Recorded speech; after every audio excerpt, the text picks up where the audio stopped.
34 na sign ng araw ng paghuhukom.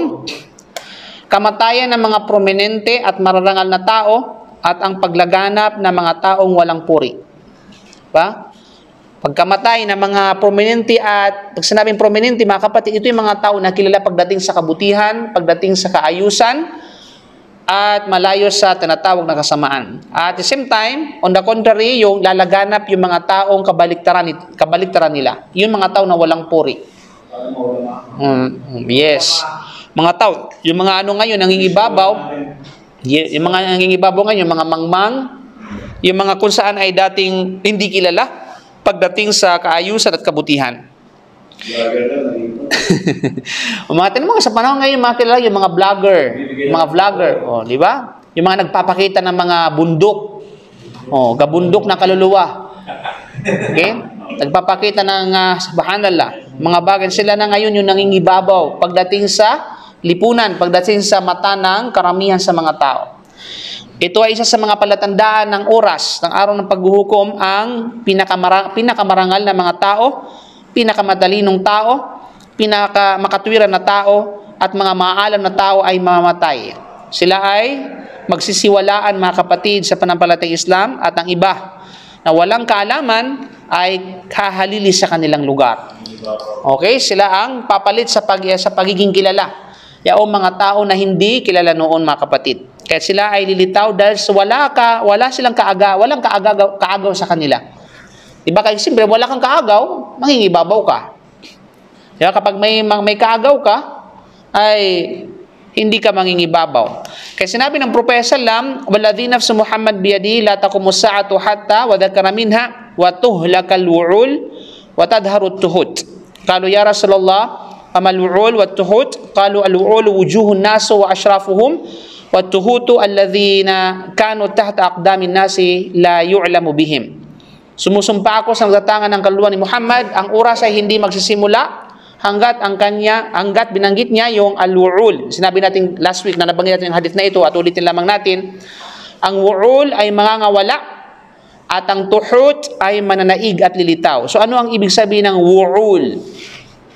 Wu'ul. Panulat eh. Ang wu'ul at saka yung tuhut.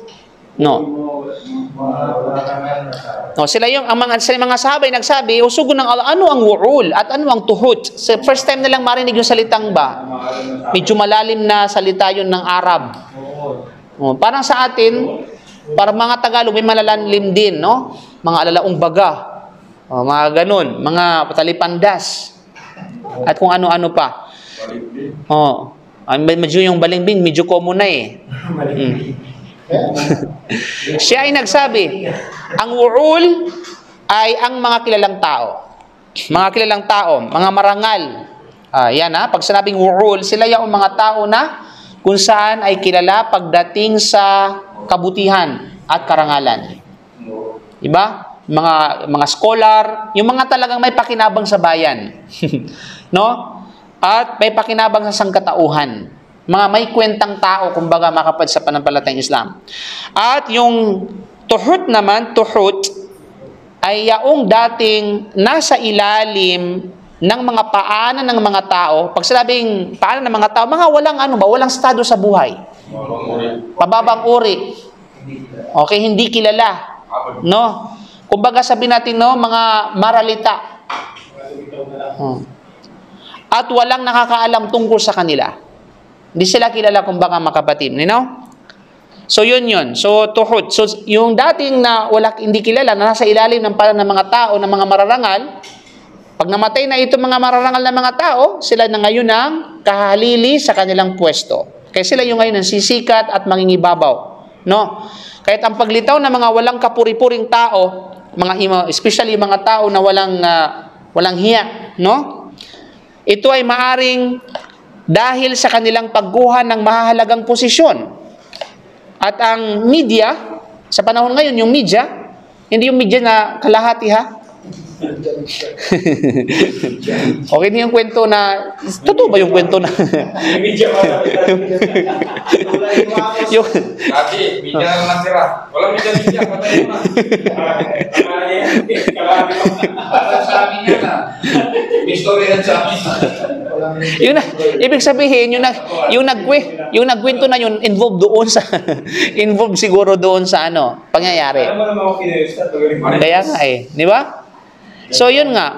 So, ang media ay, sa panahon ngayon, higit lang sa panahon ngayon, ay naglilingkod at sila yung nagtataguyod sa kanila ng labis. Di ba? Mas focus yung media sa mga taong ito. Kaya naging sumikat sila. Malinaw. Tulad ng nabanggit mo si Wamos. O sino ba si Wamos noon? Isa lang siyang hindi ko salita ito sabi ng iba, isa lang siyang langaw o lamok.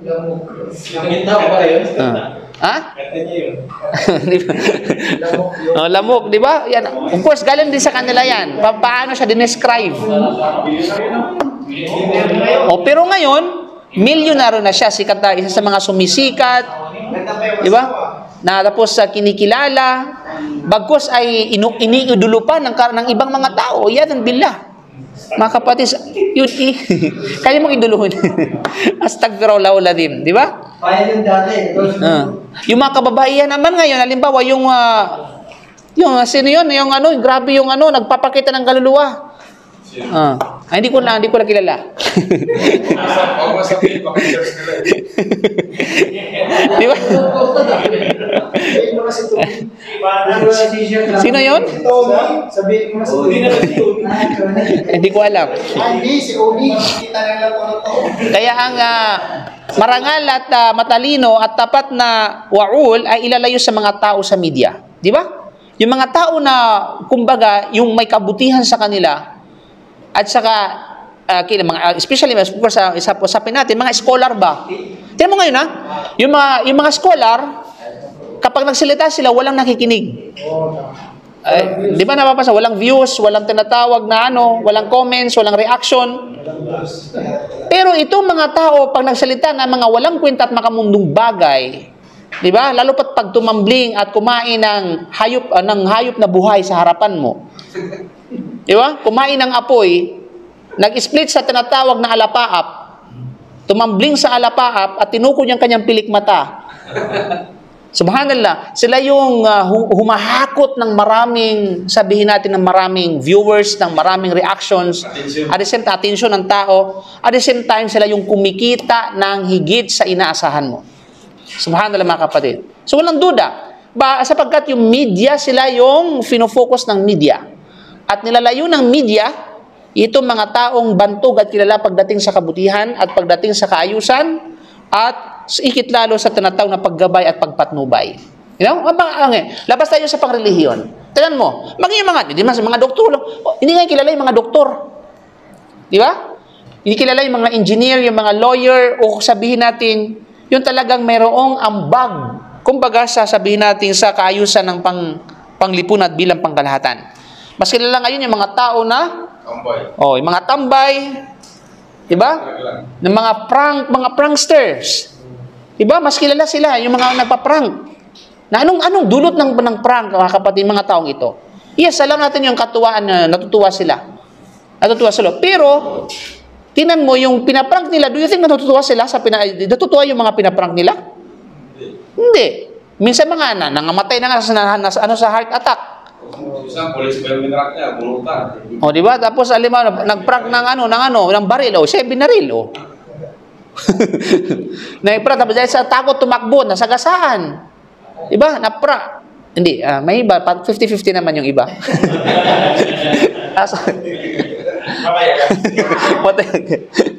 May iba naman talaga, dahil sa prank na ito, di ba, na heart attack. Di ba? Subhanallah. Kaya makikita mo, although, yung mga tao, nagiging katuwaan na nila ito. Di ba? Subhanallah. Kaya nga, walang duda, sa panahon ngayon, malinaw na yung palatandaan na ito ay nangyari na mga kapatid sa panampalatayang Islam. Hindi ba tayo nababagabag? Malapit na talaga ang araw ng paghuhukom? Subhanallah. Di ba? Kaya, walang sino man ang nagiging tanyag maliban sa mga nagtuturo ng kanilang mga propesyon sa pagkanta, propesyon sa tinatawag na pagsayaw, at profesyon pagdating sa kahalayan. Di ba? Tingnan mo ngayon, yung mas kilala yung mga TikTokers na sumasayaw. O, pag hindi ka sumayaw, wala ka. Di ba? Kaya talagang kailangan kailangan na ba talagang sumayaw? A'udzubillah, no? Subhanallah mga kapatid. Sila ngayon ang nangingibabo at sila na ngayon ang tinatangkilik ng mata at atensyon ng tao. O pati yung mga bata, batang-bata pa, gumagapang pa yung bata, marunong sumayaw. Subhanallah mga kapatid. So nakakadismaya at nakakabahala ang lipunan natin mga kapatid sa pananampalatayang Islam. Kaya't walang lugar para sa mga scholar, walang lugar para sa mga siyentipiko, walang lugar sa mga inventor, walang lugar sa mga kilalang tao sa medisina at ihinyero, okay, at mga katulad nila. Wala. Di ba? Nasa ano lang sila, nasa kumbaga hindi sila front page. Sila ay nasa dulo ng pahina. Nasa ads. Nasa ads.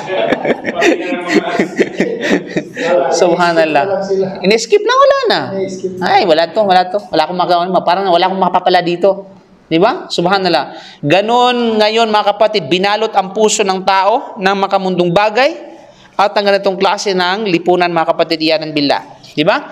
Kaya't yung mga salita ngayon ng mga kilalang tao, kagaya ng mga scholar, alam mo parang ano sa kanila yon. Parang, alam mo yon, masakit sa kanilang pandinig. Di ba? Pero yung mga salita ng yung musika, salita ng mga rappers, oh, di ba? Oh, yung mga rappers, mga pagmumura pa, ano pa mga katulad nila, mas tinatangkilit ng kanilang pandinig, ng kanilang mga tutuli. At nag-i-enjoy yung kanilang mga tutuli sa loob ng kanilang tainga. Ha? Oh, di ba? Kahit mali po. Ngayon, subhanallah, makikita mo ngayon mga kapatid, no? Walang pa kundangan. Subhanallah, iyan billah mga kapatid. Kaya kukunti mo na lang. Kung hindi dahil lamang sa masjid na yan, bihira natin marinig ang Quran sa mga lansangan. Diba? Marinig natin sa mga lansangan, puro musika. Ngayon may music doon sa theater. Bakit mo alam? Ano po? Maginanong kayo na nagkakata na yung doon. 50 ang ticket. O taga-Jeddah ako pero hindi ko alam yan. Kasi maganda dito. Pumunta. Ngalang bayan. Doon sa Indonesia? Doon, 50 ang bayan. Kaya mga kapatid, talagang ito ay isang malinaw at lantarang tanda ng araw ng paghuhukom. Gayunpaman, ang ilang mga tao ay nagpapakita pa rin ng interest kahit paano sa mga relihiyong lectures, mga pangrelihiyong lectures kahit paano. Kaya naman, alhamdulillah, ginagamit natin ang social media para labanan itong mga bagay na ito. Diba? Kasi, tingnan mo kung walang magle-lecture sa pamamagitan ng social media, ano na mangyayari mga kapatid sa mga tao? Diba? Ano na mangyayari? Walang magpapaalala sa mga tao. Subhanallah, diba? Alhamdulillah, may pasalamat tayo mga kapatid natin na ginagamit nila at pinagkakaabalahan nila social media or extreme media para sa tinatawag na para ipalaganap ang katotohanan at ang kabutihan, higit lalo ang salita ng Allah Subhanahu wa Ta'ala. At makikita mo sa karamihan ng mga bansa na pinarangalan pa rin kahit paano ng mga Muslim ang mga scholar at mga tumatawag sa tinatawag na Islam. At masigasig na dumalo sa mga pagtitipon ng kaalaman at manood ng mga religious satellite programs, no? Ang bilang ng mga konserbatibong relihiyosong channel ay dumarami araw-araw sa ibang mga, especially sa mga, halimbawa kay Zakir Naik, di ba? Ang dami pa rin mga attendees, mashallah tabarakallah, sa mga yung Peace TV, di ba? Maging sa Malaysia, meron talagang channel na Islamic channel ang Malaysia, Indonesia, ganun din. Okay? Ha? Sa ating maging halimbawa kahit sa ibang part ng Russia, ibang part ng ibang bansa. Of course, Saudi Arabia, walang duda mga kapatid, no? Pero sa Pilipinas, wala tayong sariling stream, channel na may kaugnayan sa tinatawag na Islam. Di ba? Okay? So, walang duda ay maaring mapansin din ng isang tao na kahit ng mga hindi Muslim ay nagkakaroon ng interes sa mga relihiyong lektura at ito ay nakakamit ng malaking kabutihan. Ay mga sa Amerika, may mga program na ngayon sila na ini-entertain nila yung tinatawag ng mga Islamic program. Sa UK, meron din. Yung mga scholar doon, mashallah tabarak, masigasig sila. At maging sa Denmark, ay nag-uumpisa na rin yung mga Islamic program nila sa mga channel o sa Netherlands, ganun din mga kapatid. Although may mga ilang mga sektor at mga ilang mga area na against sila sa ganun. Pero sa ibang part naman ay walang problema. At especially sa Canada, na kung saan ay o sabi natin hindi anti-Muslim ang minister doon. Di ba? Bagos malaya doon, pag gawin mo yung tungkol sa religion mo, walang problema sa kanila. Di ba? Pero nakakalungkot, may mga ibang Islamic country na ayaw i-promote yung ganitong klase. Bagos ay ang ipopromote pa nila yung mga immoralidad, yung sayawan, at kung ano-ano pa. Di ba? So yun mga kapatid sa pananampalatayang Islam.